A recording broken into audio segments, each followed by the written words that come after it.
I mean, I get it. There's obvious reasons behind what Joe Biden did, but there's no denying the fact that pardoning his own son, Hunter Biden, looks ridiculous for a party that has been doing a 4-year song and dance about the fairness and impartiality of the Justice Department. But it also sets a pretty awful precedent just before Trump re-enters the White House, where he and his many family members, including his first buddy, may or may not bend some laws of their own.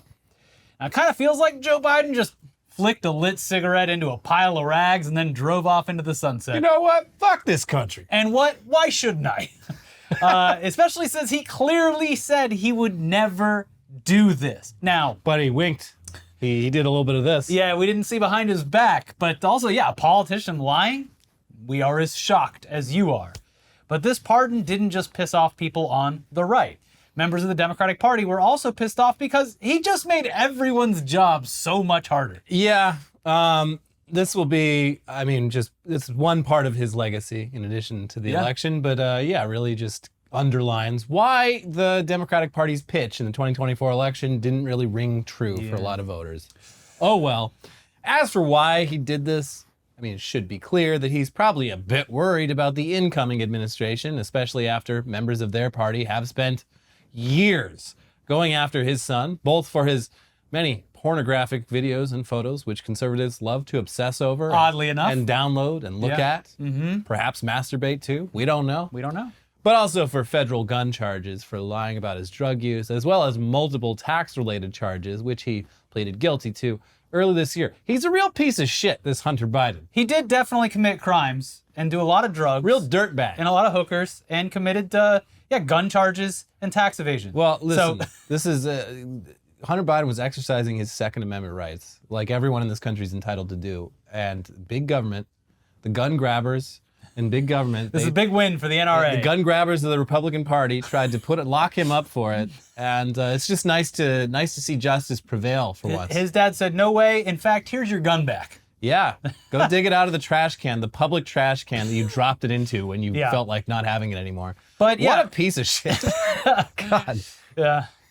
But yeah, Biden, he's got a few weeks left on the job. And despite this move proving that certain people actually are above the law, and also helping the narrative that, both parties are equally corrupt, which they're definitely both corrupt. Yeah, not equally, but the narrative certainly can go that way when you have a giant news story like this. Yeah, easy for someone to interpret however they want.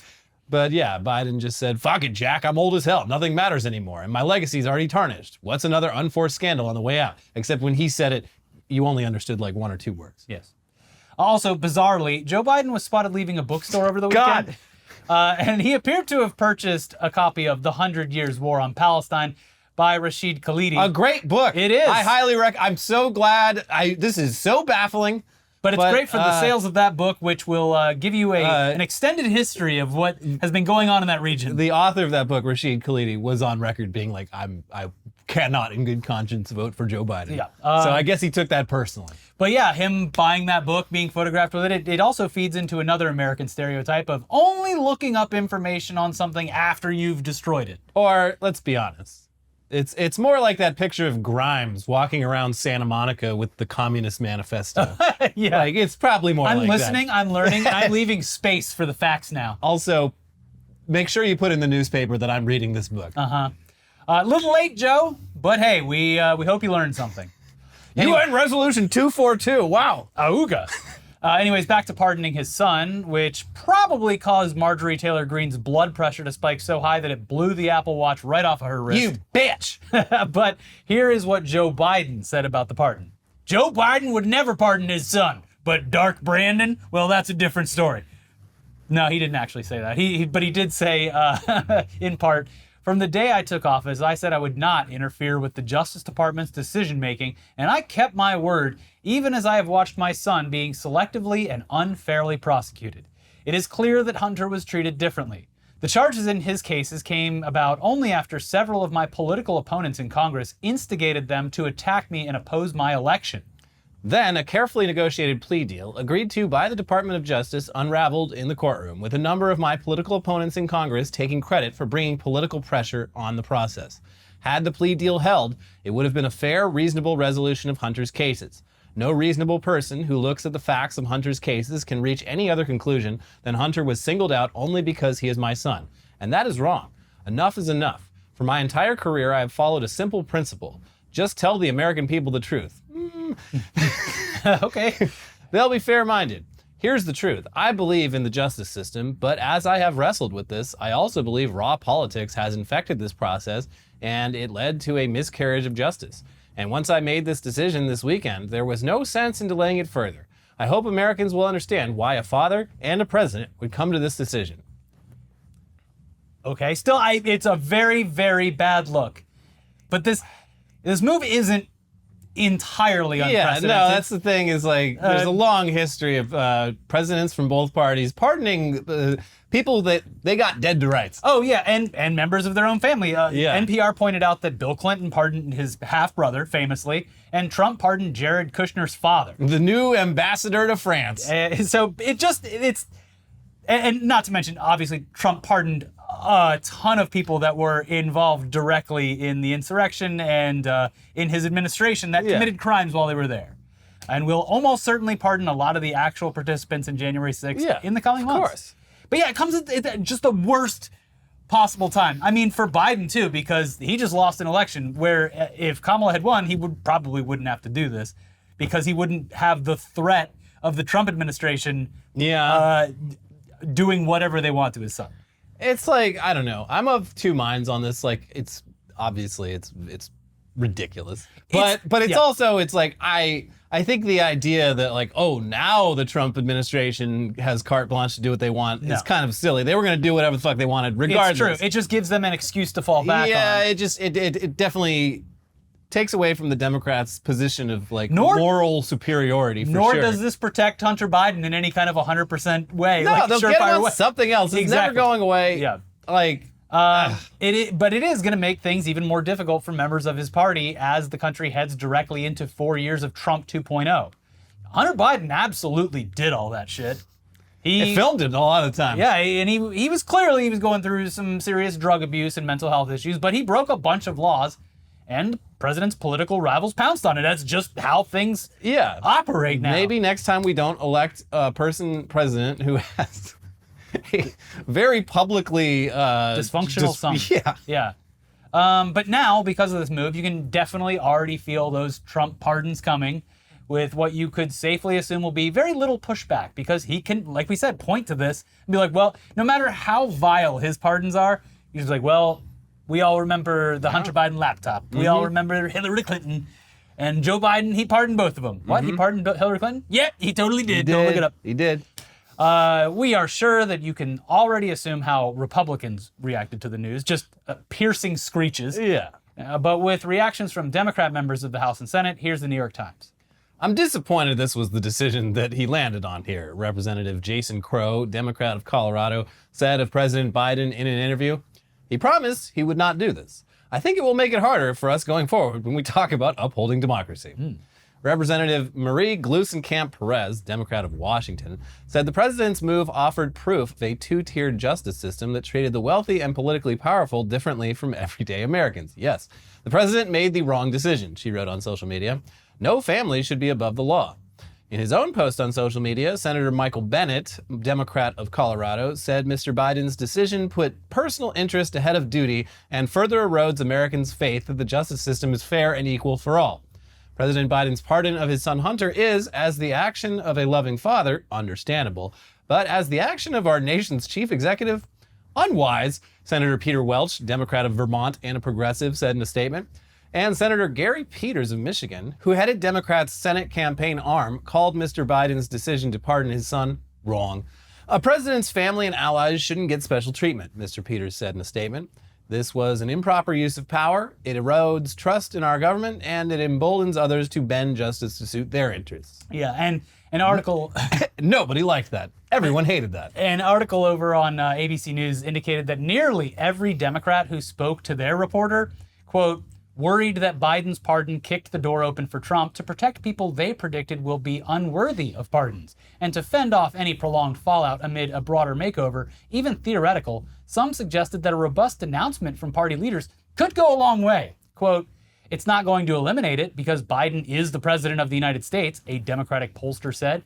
"But if Democrats ever hope to reinvent themselves in a post-Biden future, they're going to need to start by denouncing Biden now when it's hard, not in the future when it'll be easy." Is it really that hard? No, I he's feel like on the way out. I feel like you probably could have won the fucking election if you denounced Biden while there was still a chance. Yeah.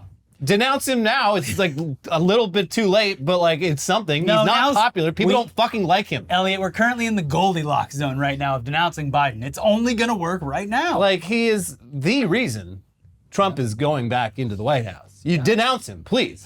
The faster you denounce this horrible failed president, the quicker we can move past this shit and work on building something for the future. God damn it.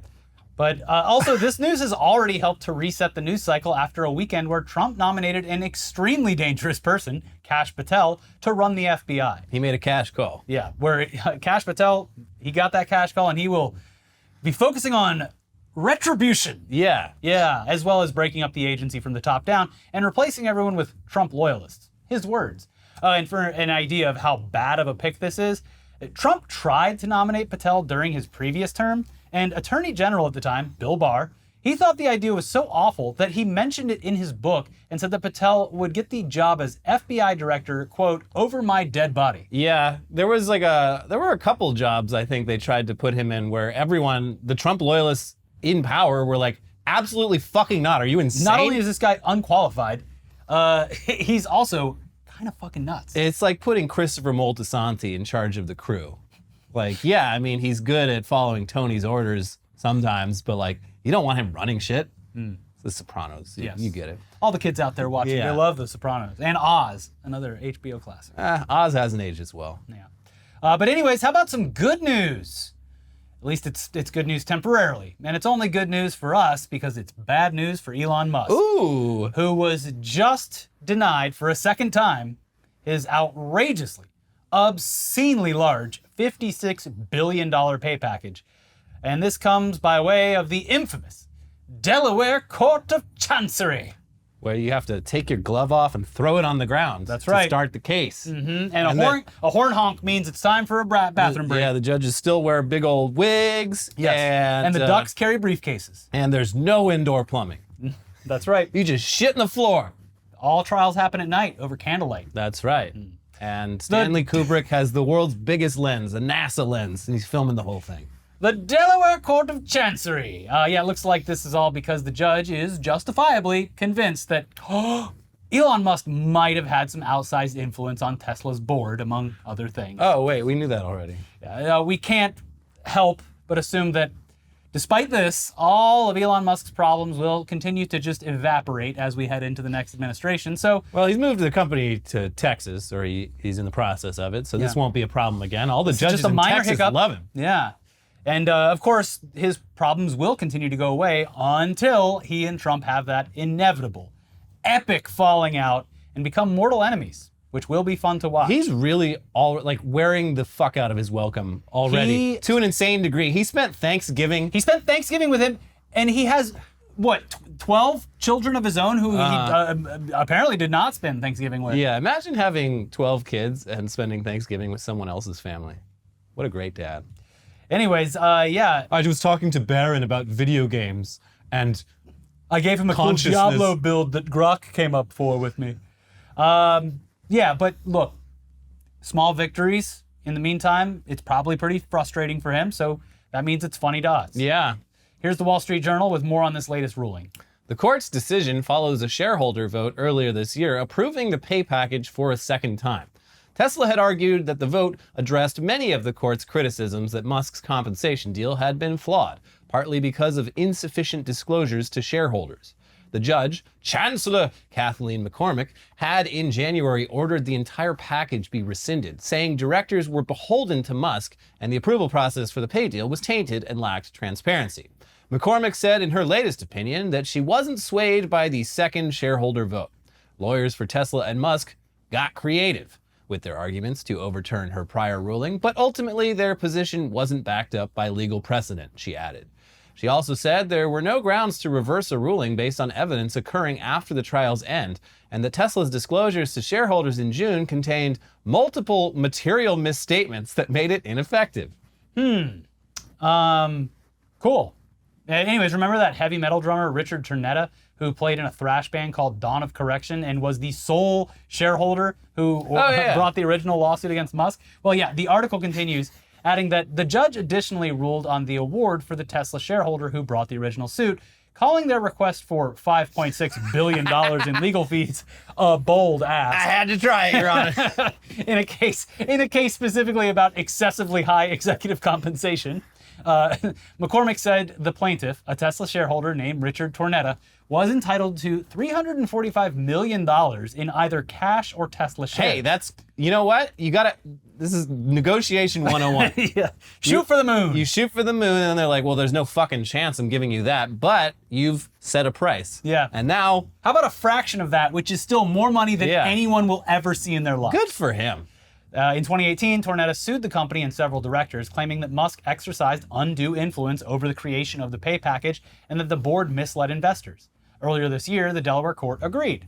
McCormick rescinded the entire pay package, now worth over $100 billion based on Monday's closing share price, ruling the process was unfair because Musk exerted undue control over the board. She called the multi-billion-dollar award an unfathomable sum. There you go. Cool.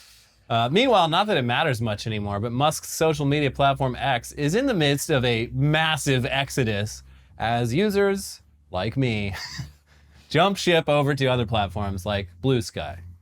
Pretty much, for me, only BlueSky. Yeah. Which are so far a lot less toxic, a lot better for user engagement and interactions. It was obvious for quite a while, but Musk pretty much confirmed recently that posts on X that include links are throttled by the algorithm, resulting in less traffic for anyone who creates content and posts it anywhere else, like newspapers and newspaper journalists who post their articles on Twitter, content for example. creators, anything like that, yeah. Last week, a power user on the platform called Paul Graham pointed this out and got a response from Musk. In his initial post, Graham said, "The deprioritization of tweets with links in them is Twitter's biggest flaw. It bothers me more than all the new right-wing trolls. Trolls I'm used to, but what draws me to Twitter is to find out what's going on, and you can't do that without links." And Musk replied, "Just write a description in the main post and put the link in the reply. This just stops lazy linking."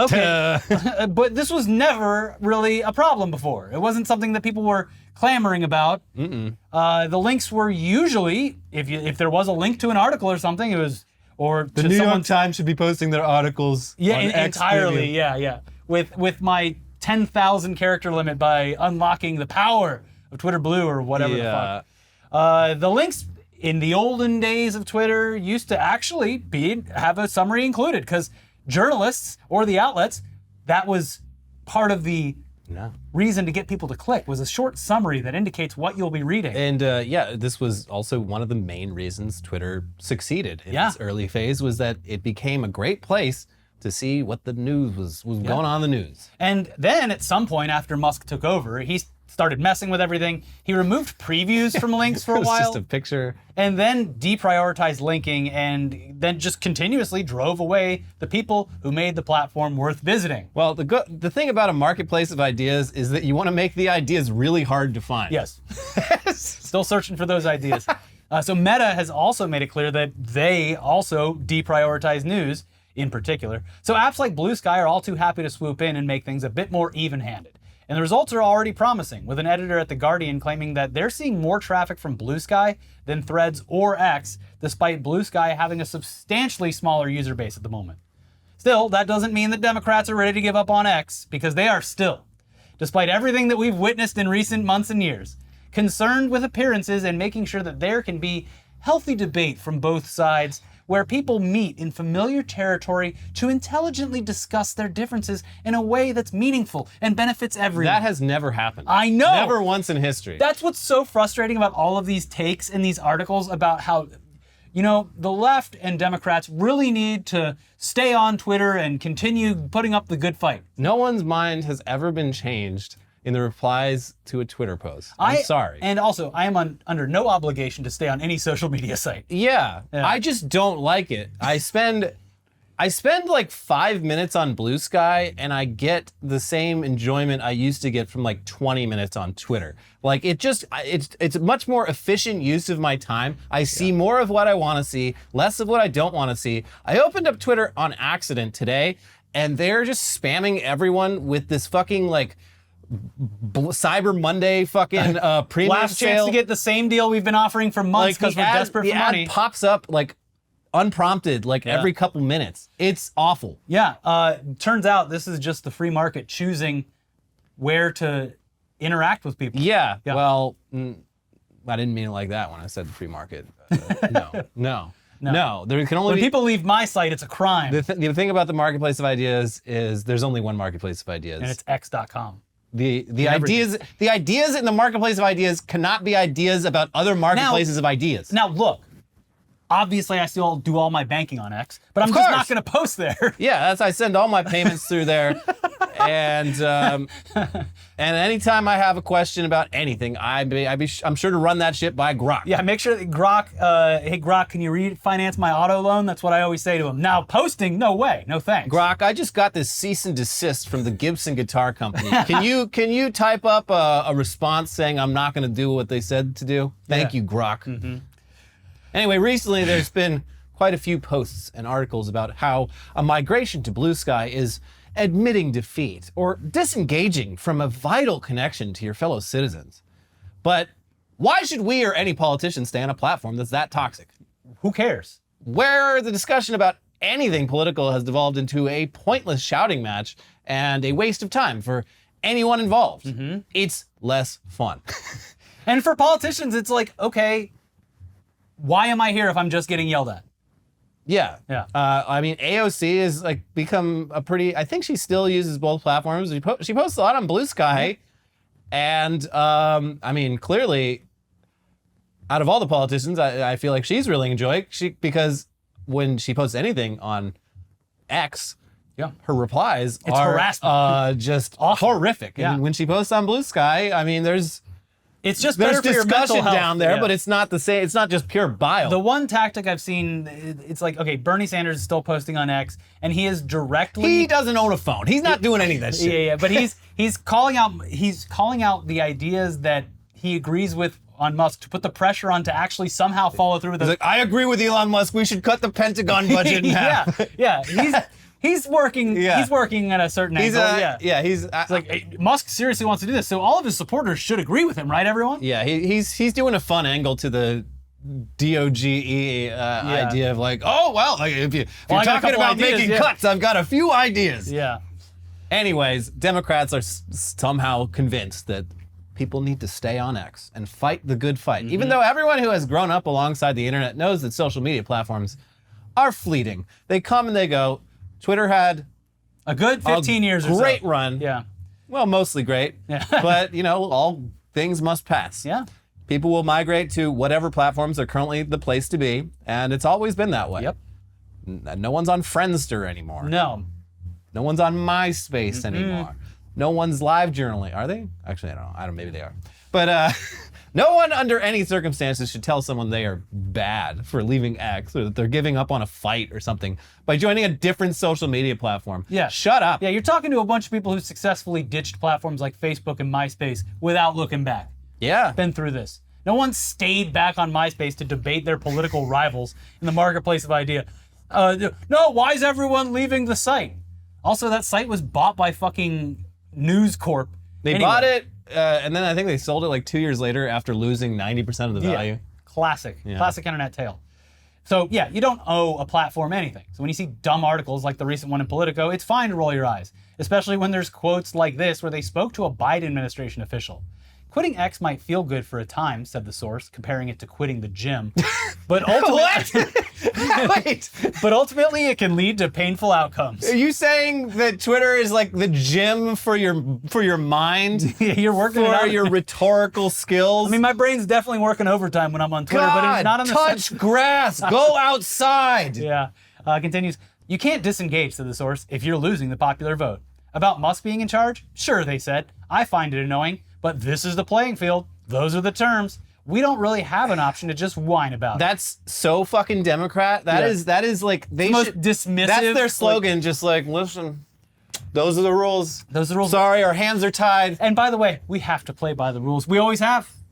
And by the way, the other party, they're going to also abide by those rules. This is so. I mean, the funniest thing about And this, also, you're bad for not participating. the funniest thing about all this is that at no point in its history, and especially not now, has Twitter been close to number one in terms of active users in the United States Facebook. or the world. It is not a place that your average person spends any time on. They're acting like this is where the news of the day gets discussed, and it's like, yeah, for some people, a lot of people, definitely not the majority of people. Your grandparents are on Facebook looking at AI-created pictures of Jesus changing tires and stuff. Yeah, Yeah. it's Jesus saw a stranded motorist, and he said, not on my watch. it'd be like when Dig fucked up their algorithm and everyone Went to Reddit? Like, no, we have to stay on Dig. Guys, no. We have to stay on Dig. Yes. We have to Barack upvote and Obama downvote. is on Dig. Please. Yeah, but like, no. Why is it anyone's responsibility to attempt to reach people who will just reply with an AI-created deepfake porn of them or a threat of violence? That's what happens over on X. It's not fun. No. Meanwhile, Twitter or X hasn't even been around for very long. I think there are other ways to have these discussions, or maybe they shouldn't have waited until it was completely broken to figure out that social media is important. I don't know. Yeah, getting started on this race right at the finish line. Great. But yeah, BlueSky, I'm liking it. That's great. It's Follow us on BlueSky. the thing I like most about it is that even though on Twitter I only ever use the chronological timeline, not everyone uses that. So you inevitably get fucking rage bait put in front of you from other people who are like dunking, even if it's them, even if the person sharing it to the timeline, you agree with them, they're mad. They're mad, and they're like, you should get mad about this too. And there's just atrocious vibes. And Those guys' vibes have been pretty good, and I love that when you block someone, it's the ultra block. It even blurs their profile image and stuff. It's wild. Yeah, it's great. Anyways, speaking of support from users, it's time to take a quick break to thank today's sponsors for supporting our show, and to thank you for supporting our sponsors and supporting the show. This episode is brought to you by Turtle Beach. 'Twas the night before Christmas, and under the tree, a gift was waiting. One that would change every game from then on. Remember what it felt like to unwrap your very first headset? That joy, the thrill of plugging it in and stepping into a whole new world. Give that same experience all over again with the Turtle Beach Gen 3 Stealth 700 headset. This is more than just a gift. It's the ultimate throwback to those holiday mornings spent gaming from dawn to dusk. But this time, it's better. No more tiny mics or muffled sound, just crystal clear audio, immersive surround sound, and an insane 80-hour battery that keeps the fun going long after Christmas lights come down. Whether it's for the gamer in your life or for you to relive those holiday gaming marathons, Turtle Beach has the cheat code for the best gift of the year. For a limited time only, our viewers get 10% off their entire order when you use our code, TodayDaily, all one word, at turtlebeach.com. That is 10% off your entire order at turtlebeach.com with promo code TodayDaily. Don't wait. Head over to turtlebeach.com to grab your Gen 3 Stealth 700 headset and gift the feeling of Christmas morning all over again. We got these headsets. They're fantastic. I've been playing my second playthrough of Dragon Age, this time with the headset. Oh, got you it in put the mail. Balatro down for the first just time a little in a bit. year. Just Wow. a little bit. I am the plasma deck is giving me some trouble, so I picked up the Dragon Age again and rolled a warrior, which is a lot of fun. And I got to tell you, the first time I played with TV speakers, it was great, but nothing grabs my attention like the rustling sounds and tumbles. So you're of saying audio it's like 360. you're playing it for the second time, but it feels like the first time. That's right, folks. Now, we all have that friend whose headset's always seeming to die right when you're down to the last two teams. Uh-oh. Turtle Beach's Stealth 700 headset has an insane 80-hour battery life with quick charge, so you rarely have to think about charging it. The Stealth 700 has the industry's first ever cross-play dual wireless transmitter system, which means you can seamlessly switch between your consoles and PC with just the click of a button. And it gets even better. While being connected to your console, the Stealth 700 can connect with your phone for music streaming or taking calls at the same time. Listen to your favorite songs while gaming, all done with the Stealth 700. Turtle Beach doesn't just have amazing headsets. They have every gaming accessory you could ever want, and they're all high quality at prices that don't break the bank, from flight and racing simulators to controllers, keyboards, and mice. Turtle Beach is the ultimate gaming cheat code. Get the ultimate immersive gaming experience with Turtle Beach today. For a limited time only, head to turtlebeach.com and use code TODAYDAILY for 10% off your entire order. That's 10% off your order at turtlebeach.com with promo code TODAYDAILY. Don't delay, get the perfect gift now. Happy holidays from Turtle Beach. This episode is also sponsored by LegalZoom. As business owners, traditional legal services come with major sticker shock. Getting registered or talking to an attorney shouldn't have to cost so much. Well, thankfully, today's sponsor, LegalZoom, created a better way to start and stay in business from initial formation to one-on-one legal consultation. LegalZoom has everything that you need to launch, run, and protect your business all in one place. They help business owners like us and you take your first step, and every step after, from reliable business formation to experienced guidance in legal and tax. Setting up your business properly and remaining compliant are things you want to get right from the get-go, but you don't have to strain your brain or wallet. At LegalZoom.com, you can take care of business legal needs in just a few clicks. And if you need some hands-on help, their network of experienced attorneys from around the country has your back. Launch, run, and protect your business to make it official today at LegalZoom.com and use promo code ITDaily to get 10% off any LegalZoom business formation product, excluding subscriptions and renewals. Expires December 31st, 2024. Get everything you need from setup to success at LegalZoom.com and use promo code ITDaily. LegalZoom.com, use promo code ITDaily. All right. Back into the news now, and as the year winds down, we're going to be seeing more and more summaries dedicated to this very strange, very fucked up year. It's a bad one. But one of the things that helps to sum up each and every year, while also showing off our slow descent into madness, are the dictionary publishers of the world releasing their choices for word of the year. How did we fuck up the English language this year? Yeah. And the Oxford Dictionary has made their decision for 2024. Well, it was a voting contest, but they got a lot of info to back this up, and I love when they get very stuffy about the descriptions of otherwise ridiculous terms. Mm-hmm. So this year, once again, we have gotten two words for the price of one, because the 2024 word of the year, according to Oxford, is brain rot. Yeah, I think that's yeah, that makes sense. Sounds about right. And to be fair, the Oxford Dictionary has been on the cutting edge for many years, meticulously combing through thousands of ridiculous phrases to find the best ones.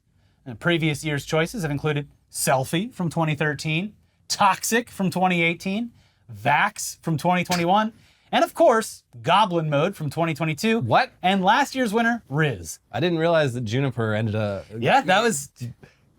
What a consequential person Juniper has been. That's right. And update to a story we previously covered, not to go off on a tangent too far, but that person that found a veinless candy bar in the UK, they got compensation. They got compensated $2 to pay for the £2 actually, which is I think less than $2. £2 sterling. Yeah, I don't know the exchange rate right now, but yeah. They were compensated for their lack of. They got that hush money. Yeah. So, anyways, back to the word of the year. It is brain rot's time to shine in the spotlight, and also to confuse a bunch of local news hosts who will inevitably report on this story.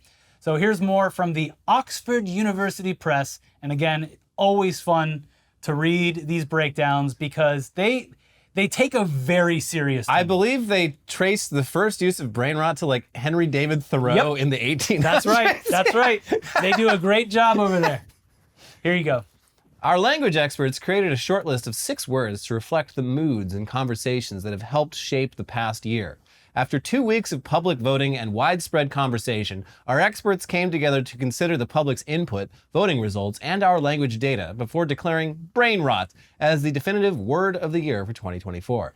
Our experts noticed that brain rot gained new prominence this year as a term used to capture concerns about the impact of consuming excessive amounts of low-quality online content, especially on social media. The term increased in usage frequency by 230% between 2023 and 2024. The first recorded use of brain rot was found in 1854 in Henry David Thoreau's book Walden, which reports his experiences of living a simple lifestyle in the natural world.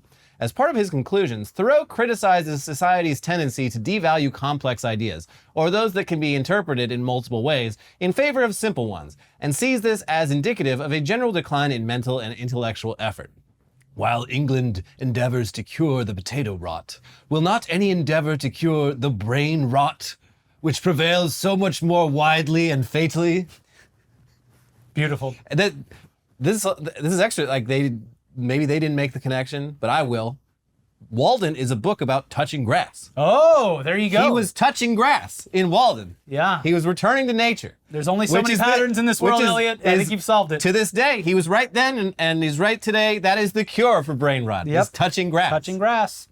It does continue. Initially gaining traction on social media platforms, particularly on TikTok among Gen Z and Gen Alpha communities, brain rot is now seeing more widespread use, such as in mainstream journalism, amidst societal concerns about the negative impact of over-consuming online content. In 2024, brain rot is used to describe both the cause and effect of this, referring to low-quality, low-value content found on social media and the internet, as well as the subsequent negative impact that consuming this type of content is perceived to have on an individual or society. It has also been used more specifically and consistently in reference to online culture. Often used in a humorous or self-deprecating manner by online communities, it is strongly associated with certain types of content, including creator Alexei Gerasimov's viral Skibbity Toilet video series, featuring humanoid toilets and user-generated only in Ohio memes, which reference bizarre incidents in the state. This content has given rise to the emerging brain rot language, such as Skibbity, meaning something nonsensical, and Ohio, meaning something embarrassing or weird. Which reflects a growing trend of words originating in viral online culture before spreading offline into the real world. Man, Ohio's taking strays. I mean, it's about time. Yeah. Ohio's gotten it. They've been able to hide behind Florida for too long. Sure. At least Florida has the beaches, though. Ohio's got beautiful flats. They got that skyline chili. They got White Castle. They got, I don't know, Cleveland's pretty nice. Yeah. Columbus is a lovely town. They're on the rebound. There's some lovely places that are just coming back to life in Ohio.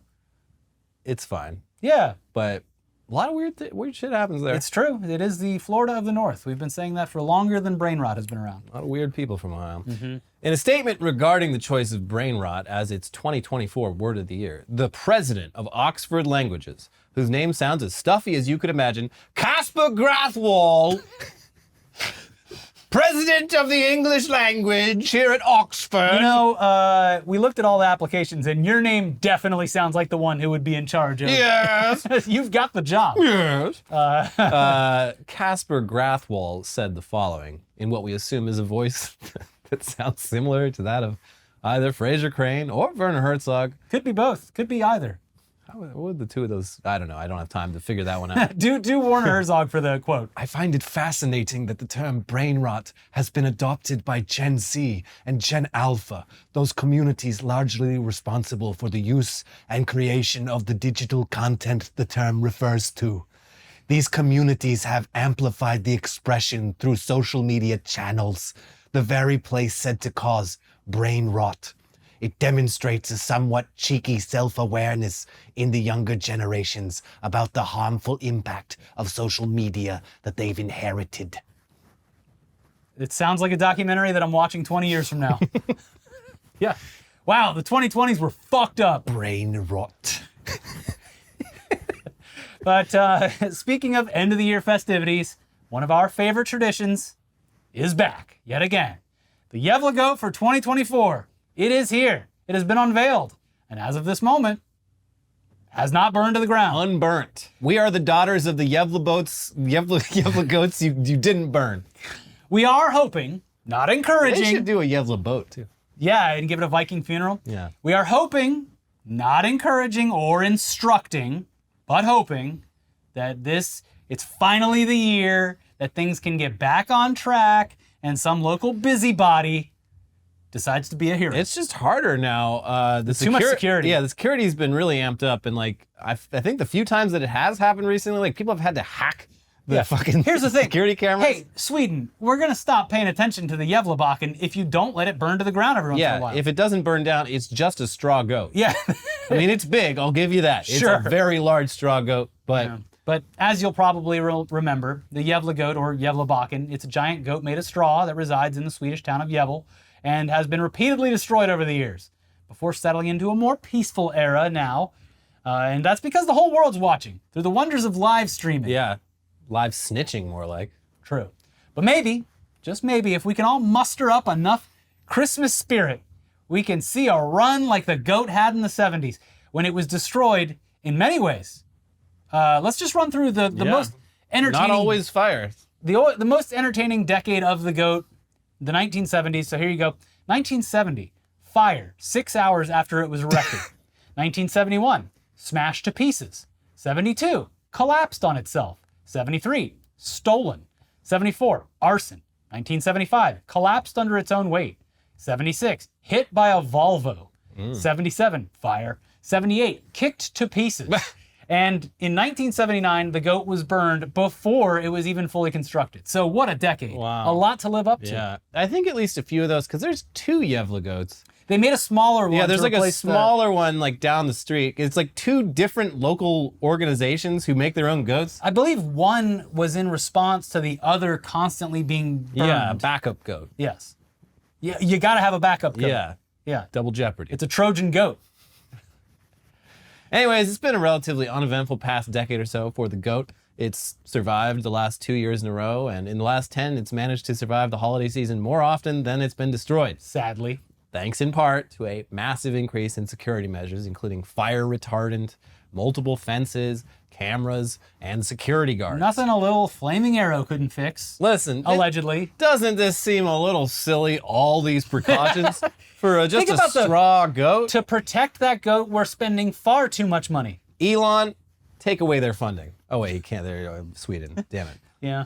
Anyway, so we could obviously never condone any crimes, cool or not. We're just saying that this is a tradition that we look forward to every year.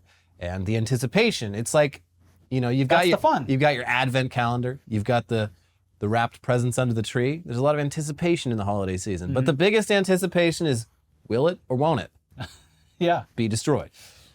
So yeah, wondering whether or not the Gavle goat of Sweden is going to burn to the ground. It's a holiday pastime. It's a tradition that my family keeps close. Yes, and we will honor it for generations to come.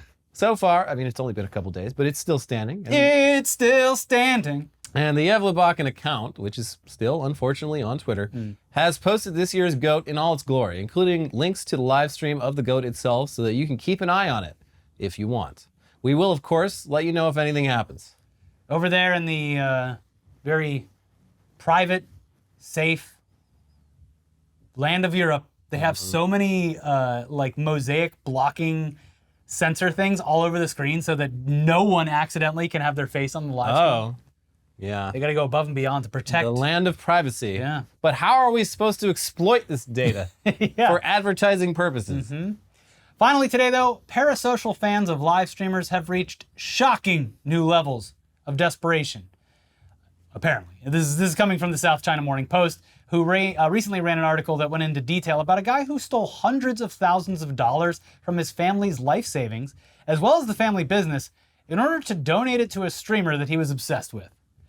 Apparently, he only made the very simple request that the female streamer call him brother for some reason. Anyways, here's their article with more on this very weird shit. A man in China became the target of ridicule on mainland social media after spending over 4 million won, $550,000 US, on tipping a live streaming anchor, all in a desperate attempt to hear her call him brother. He resorted to eating plain steamed buns to survive amid his financial ruin. Earlier this year, he developed an obsession with online live streaming and began funneling money into supporting a particular female anchor, whose identity remains undisclosed. Initially, he drained his family's savings, prompting them to restrict his access to funds. Working in the hardware trade, he started stealing copper materials during deliveries for his family business.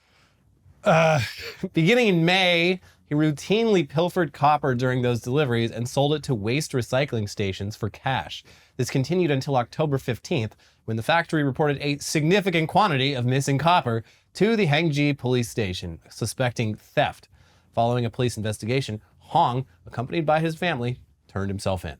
At first, he confessed to only 2 recent thefts, denying any further involvement. However, when confronted with evidence from his financial transactions, which revealed unexplained income and substantial expenditures on the live streaming platform, Hong ultimately confessed. he admitted to committing over 40 thefts since May, amassing about 2.3 million yuan, $316,000 US, all of which he spent on tipping the live streaming host to elevate her rankings. Explaining his motives, Hong stated, "I didn't want to meet her. I just wanted to hear her call me brother." Ugh. He also revealed that his obsession forced him to rely on plain steamed buns to stave off hunger and sustain himself. I mean, there's down bad, and then there's steal hundreds of thousands of dollars from your family and almost starve yourself eating steamed buns just so that you can impress a streamer. That's a different level of down bad. Not even like just to have her call you brother. Is this an incest fetish? I mean, this is like one of the only scenarios where I'm like, all right, get this guy an AI chat buddy. Yeah, that would be less harmful. Yes. If he could just interact with an AI girlfriend or AI sister, I guess, then. There was another article going around this weekend about like how people in relationships and marriages are turning to AI chatbots to like get all their problems off their chest. And I'm just saying, buddy, don't tell a fucking AI chatbot a goddamn thing about your personal life. You kidding me? Go see a therapist. Or just get a journal. Yeah, write a journal, yeah. a paper and pen journal. Yeah. Anyways, hey, if you do want to give your money to someone on the internet, at least get something in return. Order our monitor buddies. That's the back of it, Elliot. Oh. Yeah, it is. These buddies, these little guys, they're available for the next week or so. Head to the link in the description. Order them. They're going to get made and sent out to you in the next couple of weeks or whatever. I don't know. Anyways, go check it out. Buy our little toys to show this industry that we matter. Our tiny little dot. We haven't No, don't open it. No? Unboxing? We doing an unboxing right now? No, I haven't actually. Does it open? Elliot's doing an unboxing, folks. It can be reboxed. Let's see. No, you've ruined the resale No, value. I haven't. This is a one of one right now. Let me see me. Oh my God. Look at these cute little That things. is adorable. Yeah. Look at that. Got a little me on my shoulder. He tells me to do naughty things. Make fun of me. Wow. Ask more. They really got the shininess of my head. Yeah, that's right. And the pinkness of my hat. All right, back in the box. Back in the boo box. Anyways, those are for sale. You can buy them. But if you really want to help out the show, make sure you like the video. We just did an unboxing for you. That doesn't happen very often. Our first ever unboxing. Like the video.